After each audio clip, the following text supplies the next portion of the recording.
Hello, everyone, and welcome to English Pod. My name is Marco. My name is Catherine, and today we're talking about something that's very common in high schools all across the English-speaking world. That's right. Today we are going to talk a little bit about sexual education, or also called sex ed. So you may be asking yourself what exactly this means, so let's take a look at this word on Vocabulary Preview. Vocabulary Preview. Okay, so more commonly than not, we're going to hear the phrase sex ed, ED, that stands for education. This is basically a class or a training about sexuality and safety when it comes to these issues. That's right. So as you said, this is a very common class that is part of the school curriculum in English-speaking countries. I think maybe students are about 16 to 15, 16 years old when they get sex ed. We had it when I was about 13, 14. 13, 14. So it all depends. Now, many countries don't really have this in their public schools. Other countries only have it in private schools. So it's a very controversial topic about if schools should actually be teaching this, but we'll talk about that a little bit later on. Why don't we take a look at today's dialogue? Let's listen to what's happening today.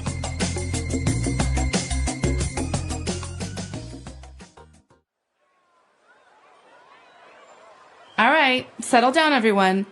As part of this school's curriculum, we'll be covering sex ed this week. Oh boy, yeah. Now, I want everyone to take this class seriously. Sexual education is very important, and I want you to ask as many questions as you can think of. Remember, there are no stupid questions here. Miss Carlton, what exactly is sexual education? Are you going to teach us like Kama Sutra and stuff like that? No, Jason, that's not actually what sex ed is. Basically, we will talk about sexually transmitted diseases, contraceptives, and how the male and female bodies work. My older sister is in college, and she takes what she and her friends call the pill. I never really understood what that is, but I know it has to do with sex or something. Good point, Jason. This will be the topic of our first class, contraceptives. As you mentioned, the pill is one of the many that exist. The birth control pill is taken daily by a woman in order to prevent unwanted pregnancy, but it does not protect her from contracting STDs from an infected person. Another popular method is using condoms. This is probably the best method if you have sex, since it not only prevents a woman from getting pregnant, but also protects you from STDs. Yes, Jason? What are condoms made out of? How is it exactly that a woman gets pregnant? Condoms are usually made out of an elastic material called latex. As for your other question, that's a whole new class.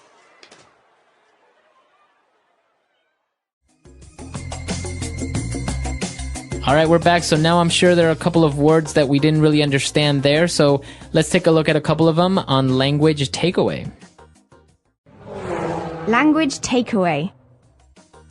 Okay, so one of the most common phrases you're going to hear when it comes to sex and safety when you're having sex is sexually transmitted disease, or STD. That's right. So the teacher actually mentioned the whole name, sexually transmitted diseases. And also she used the acronym STDs, or STD and STD.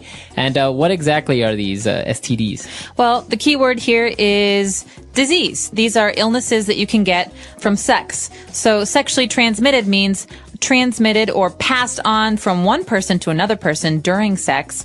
And this could include any kind of diseases like AIDS or syphilis or chlamydia or gonorrhea. Those are the most famous ones. That's right. So sexually transmitted diseases. Now, why don't we get into the title of our lesson today? Contraceptives. What are these contraceptives? Okay, so teachers are always going to explain the big difference between protection and contraception or contraceptives.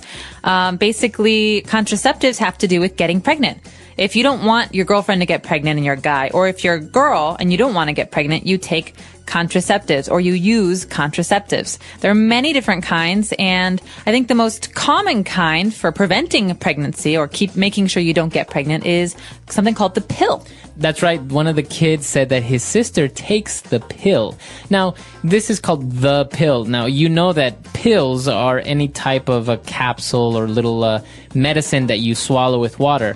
But what is the pill? Well, this is the birth control pill. So that's a long name. People often in conversation just say the pill, but it's called the birth control pill, and it's a pill that women take every day, or some of them different times, to prevent pregnancy. And so that means that you're trying not to get pregnant. That's right. Okay, so this is called a contraceptive. Now, as you mentioned, this is a contraceptive, so it will prevent you from getting pregnant, but it will not protect you. And as many of you may know, the most common form of protection against pregnancy and STDs are a little device called a condom. Okay, so a condom is, like you said, the most common kind of protection that people use, and it's important because it helps you not only not get pregnant, but also not get a disease. And so people often talk about this as being the most important kind of protection from disease and pregnancy. And it's basically just a cover for a man's penis, and it prevents liquids being passed on from one person to another person. That's right. And actually, as you mentioned, this has to do with our next word. It prevents you from contracting STDs, like the teacher mentioned. So to contract an STD or to contract an illness, what does that mean? Well, contract is a special verb that we use when we're talking about getting a disease. You don't say, I got a disease. You say, I contracted it. That means I got it from somewhere or someone. And that's one of the dangers of sexually transmitted diseases. You can contract very serious diseases just by having sex. Now, can I say I contracted the flu? I mean, it's not incorrect, but we don't really say that with the flu. It's not a very serious illness. You say it with very serious illnesses. Okay. So yeah, I don't think you would go around saying, "Oh, I contracted a cold last week." I got the cold. And you wouldn't say this about cancer either, because cancer is not something you get from someone else. But you say he contracted AIDS, or he contracted gonorrhea, for example. Okay, very good. So as you see, the spelling is actually the same as like a contract, like an agreement between a company or two people. But the accent is different. A contract is an agreement. To contract, that's what we're talking about, illnesses. To get. All right, very good. And for our final word, we're going back to condoms. The material that they are made out of is called latex. Okay, so latex is a very special kind of material that is, like they say in the dialogue, elastic. It's stretchy, and it's almost plasticky, but it's very, very tough. It's very strong, and that's why they make condoms out of it. And I think we also see things made out of latex. For example, doctors, when they're operating, they wear latex gloves. That's right. Obviously, they don't want to use materials that are weak or that are thin, because they need to protect their patients from germs. And so latex gloves and latex condoms are very, very common because they are so durable. That's right. Okay. So a lot of interesting stuff there. Why don't we now jump on over and take a look at a couple of different phrases on Fluency Builder. Fluency Builder. So this first phrase is something you should be very, very familiar with if you've ever been in a classroom in America or Canada. Oftentimes with younger children or with high school children, people get really worked up, very excited. You know, kids are yelling and talking and they're giggling and they think that, oh, sex is so funny. And so the teacher always says, settle down. Settle down. Okay. So if somebody tells you to settle down, hey, settle down, that means calm down, be quiet. You're too excited. Okay. Calm down. So you can use this with your kids, maybe. Settle down, we need to go. Come on, get in the car. That's right. So just kind of be quiet, be a little bit calmer. It's very, very, very important phrase, especially if you're talking to younger people. Okay. And well, of course, when you're talking about sex with teenagers or younger people, everyone's laughing and giggling because it's such a weird thing for them. And the teacher said, I really want you to take this class seriously. Okay, so take this class seriously. This comes from a sentence structure that's very, very important. To take something seriously.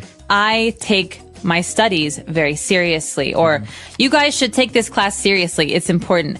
It means, listen, pay attention. This is important and you need to know this. It's kind of like a way to instruct someone to really pay attention. That's right. Or what if you say, I want you to take me seriously? That means I want you to really think about what I'm saying and not just talk to me like I don't really understand what's going on. Okay, very good. So to take something seriously is the structure. Now moving on to our final phrase. When we were talking again about contraceptives, we talked about avoiding pregnancy, and we have a phrase that we use called unwanted pregnancy.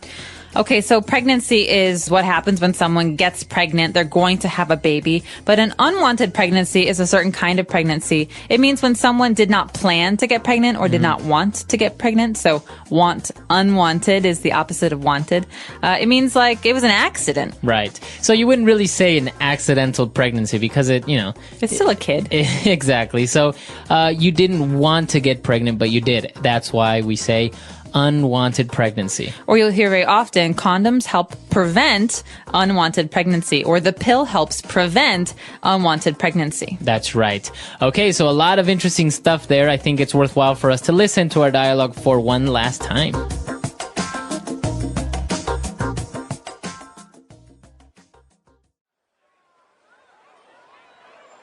All right, settle down, everyone.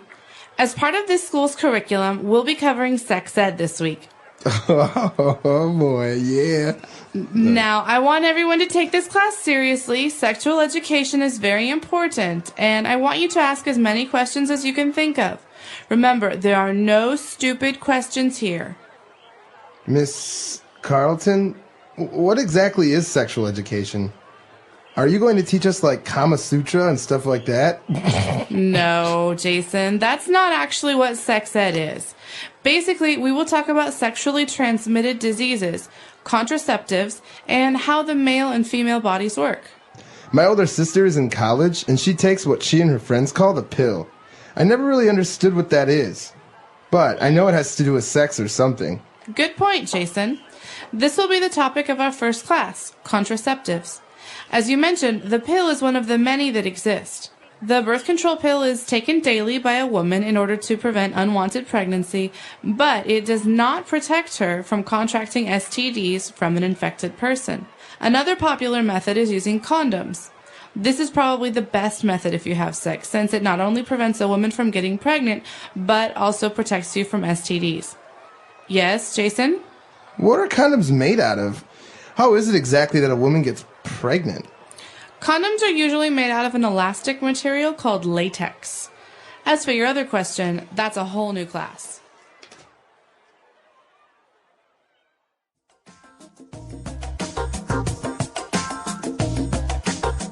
All right, so coming back, we obviously didn't cover all forms of contraception and forms of protecting yourself against STDs, but I remember very clearly in school when we talked about this, they said the best protection, the best way to not get pregnant or to get STDs is celibacy. That's right. Celibacy is not having any sex. Okay. When I was in school, they said the safest sex is no sex. Yeah. Because there's always a little bit of danger. Yeah. And so this is something that I think they tell a lot of young people to scare them, but there is some truth to it. Yeah, of course. Now, what do you think about this topic? Do you think it's worthwhile and we should teach children sexual education, or many people protest against it and say this is wrong? We shouldn't be giving kids condoms when they're in high school.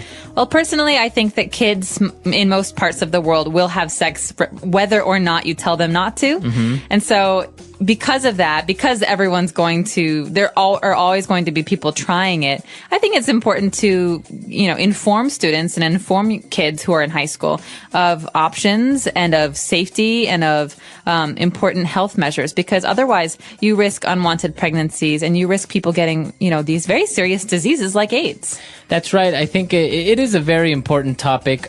Some countries or some places, even within the United States, are a little bit more conservative sensitive than others, and so many times they are against this type of education. But I've actually encountered people who never received sexual education, and well, until they were maybe like 18, they thought they can get pregnant by a kiss. Yeah.